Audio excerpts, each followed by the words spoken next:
खुलुमबाय बयनिसिमबो गुफुर बियार चेनेल अनसायगिरिफोरनिसिम। दिनैनि बुंनो कन्टेन्ट लानायानो जाहैबाय एनडिपिनि सासे लिडारा रायजादों प्रमदजों आरो प्रमद बर'आ एनडिपिनि जायफोर गिबि रिटायार लानाय बिसोरनि थाखाय दिनै अनसायदों। बिनि थाखाय हाजासे आंनिफ्राय प्रमदनिसिम गोजोननाय हरो।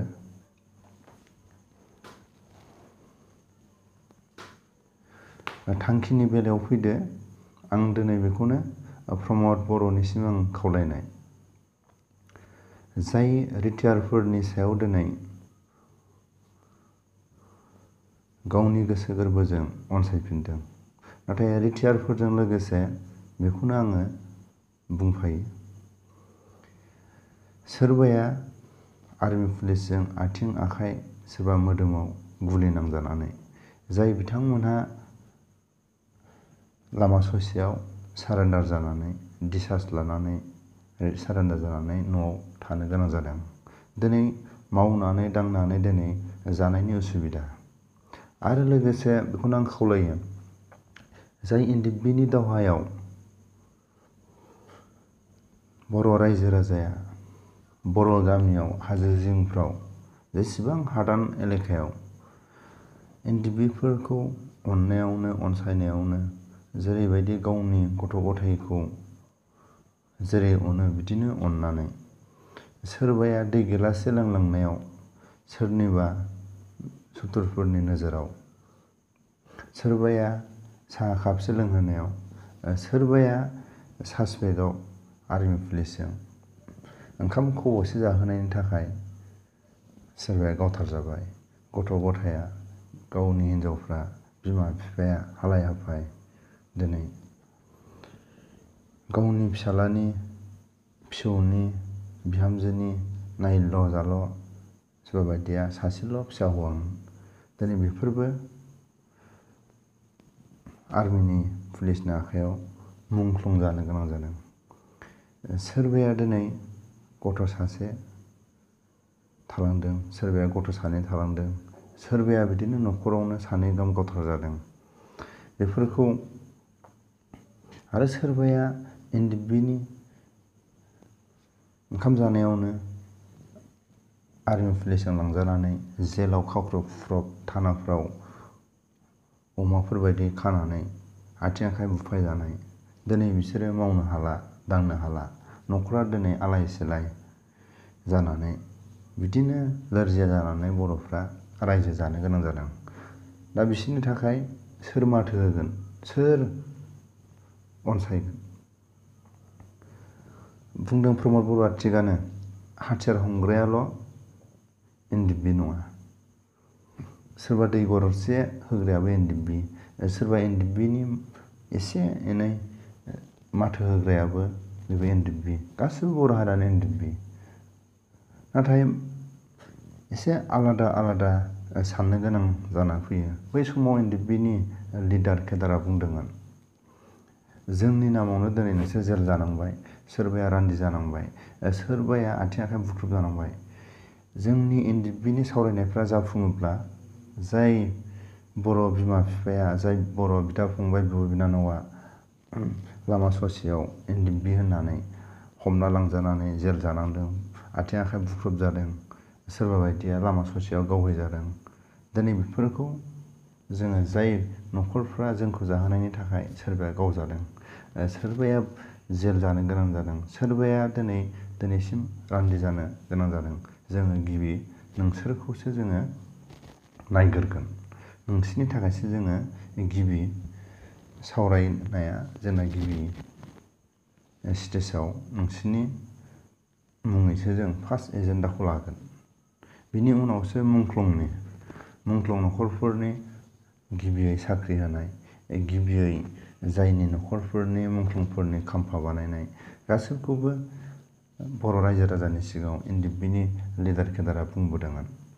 जायफोर गोथाङै दं बेफोरो उननि हाबाफारियाव बिदिनो एजेन्डाफ्रा फारि फारियै सावरायजागोन होननानै एनडिपिनि सोद्रोमाफ्रा बुंबोदोंमोन। आरो सोरबा हानजाजों सोरबा आफादफोरजों एनडिएफबिआ मालाबाबो थांफानानै सावराया, मालाबाबो सोरनिबा राव फान्दायनायाव एनडिएफबिआ भुल मावा होननानै बुंबोदोंमोन। दिनै बेफोरखौ गासिबो रायजो राजाया खस्थ' लानो गोनां जादों। बेनि थाखायनो आङो खावलायो, रिटिआरजों लोगोसे जायफोर आथिं आखाइ बुख्रुबजानाय सोरबा रायजो राजाया दिनैसिम जेल जानानै दिनै केसनि एनडिएफबिनि मुङैनो केस थारिख थांनो गोनां जायो, रां रुफानि माखासे उसुबिदा जायो। आरो सोरबाया एनडिएफबिनि सोद्रोमाफ्रा आथिं गावफायजानाय, सोरबा फालोआव गावफायजानाय, दिनै बिसोरो मावना दांना जानो हाया। दिनै बिसोरो थाखा फैसा थानायमोनब्ला गय दखान, साहा दखान होनानै सोलिनो हायोमोन। दा बिनि थाखाय जाय एनडिएफबि लिडारफ्रा साफा सानैया एकर्टआव माने जेरैबायदि मोसौ सिखायनाया फाफ्लियाव नांगोल होयोबा खारदावनाय बायदि एनडिएफबिनि लिडारफ्रा दिल्लीयाव गावनि लोगो दंना, रायजो राजा दंना, दिनै बेफोरखौ बावगोमालांदों साफा सानै लिडारा।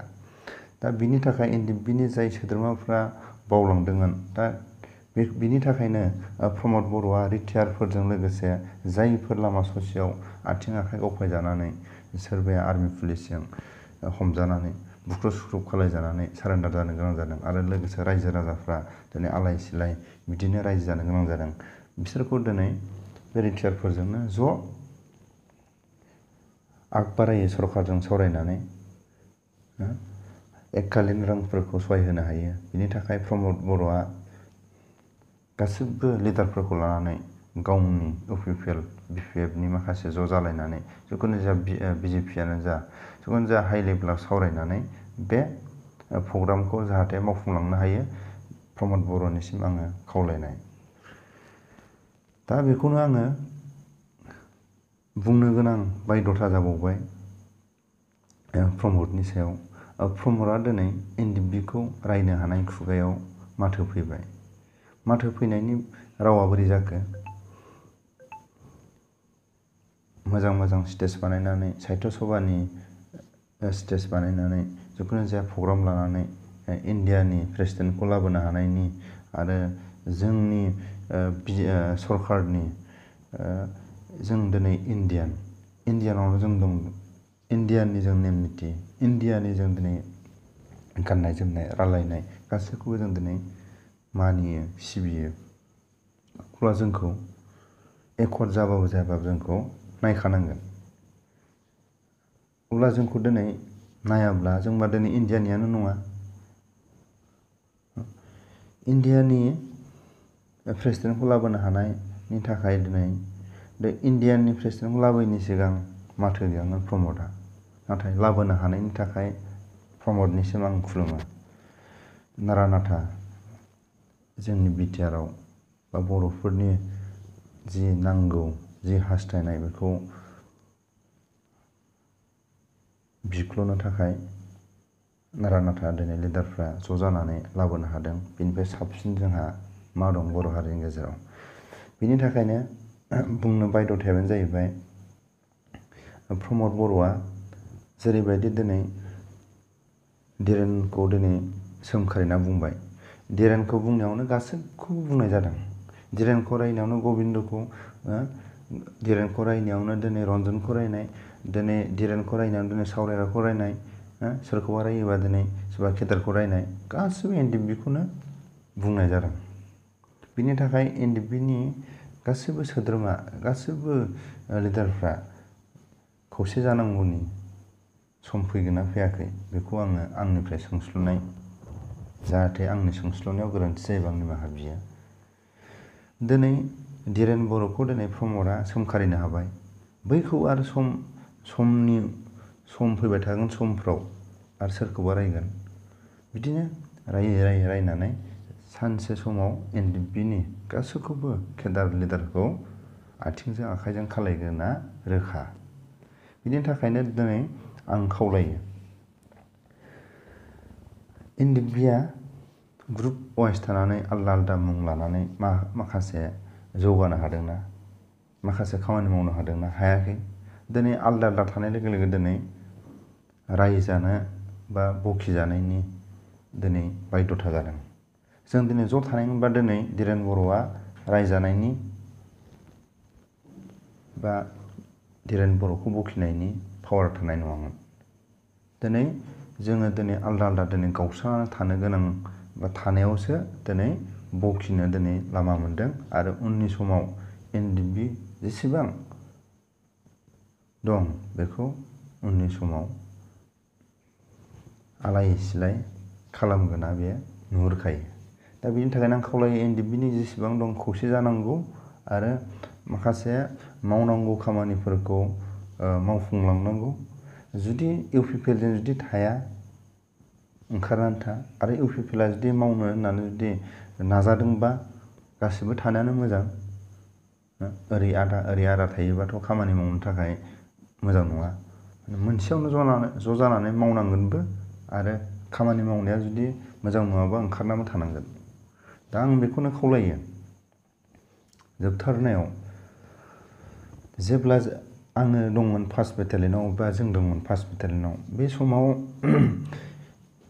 एनडिएफबिनि फेमिलि मेच दंमोन। बे फेमिलि मेचआव आं थानो मोनदों। फेमिलि वासजों फेमिलि माबायाव मेचआव आङो खमसे खम आं 1.5 बोसोरसो ज' थानो मोनदों। बे समाव जाय एनडिएफबिनि फेमिलिफोर जाय एनडिएफबिनि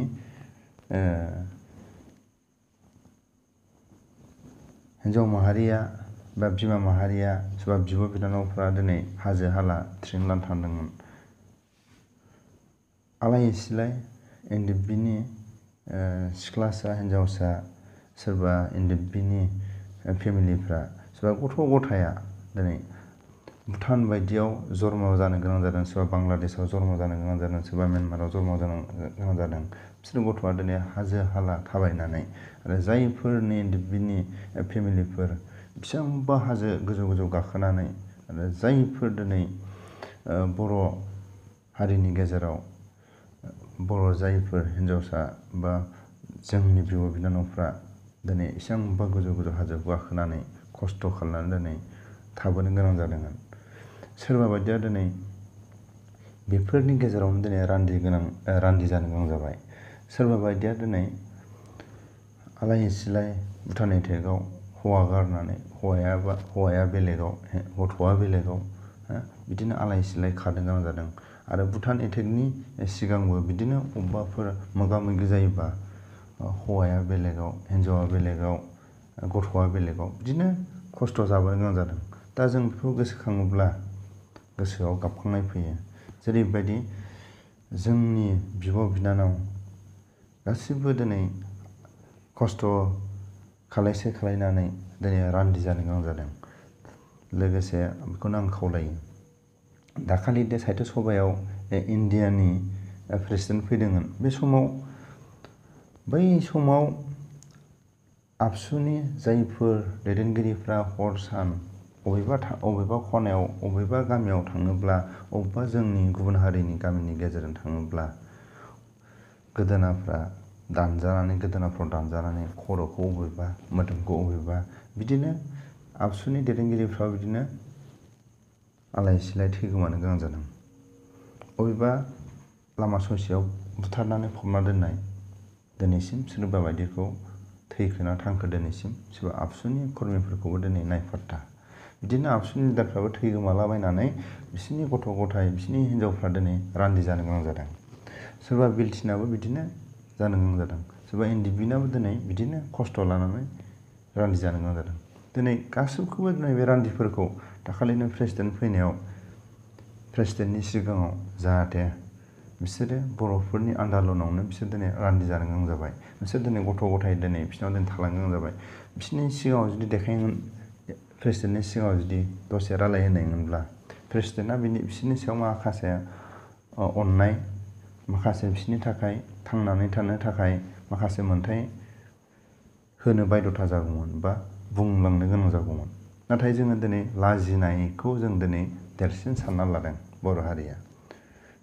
सुबिदा मोननायावनो फैनायावनो जोंहा दिनै मा दं मा गैया मा उसुबिदा जादों अबेबा साहित्य सभायाव सोरखौबा जोंहा दिनै अबेबा खोथा फंसेखौ बुंनो मोना बिदिथ' लिरनाय गैया इण्डियानि नेम निथियाव साहित्य सभानि माखासे मिथिं बादालाव अबेबा खोथा फंसेखौ बुंनो मोना बेथ' लिरनाय गैया अबेबा खनायावथ' लिंखुमानानै अबेबा खनायाव जिरायहोनानै अबेबा खनायाव एसे पार्सनेलथ' माने बिसोरनि सायाव जिरायसालि खालायनानै रायलाय मोनाबाबोथ' बै जि रायजो राजा जिरायनाय रान्दिफोरनि थाखाय मोनसे स्टेज बानायनानै बेयावथ' दसे 5 मिनिटबाबोथ' देखायनो हायोमोन बेलथिनि रान्दिनो आबसुनि रान्दिनो एनडिपिनि रान्दिनो बेसेबां दं बिसोरनि थाखाय दिनै सोर माथो होगोन बिनि थाखाय आं खावलायनाय प्रमद बर'आ जाहाथे आबसुनि रान्दियानो जा बेलथिनि रान्दियानो जा एनडिपिनि रान्दियानो जा आरो जायफोर रिटायार आरो माखासे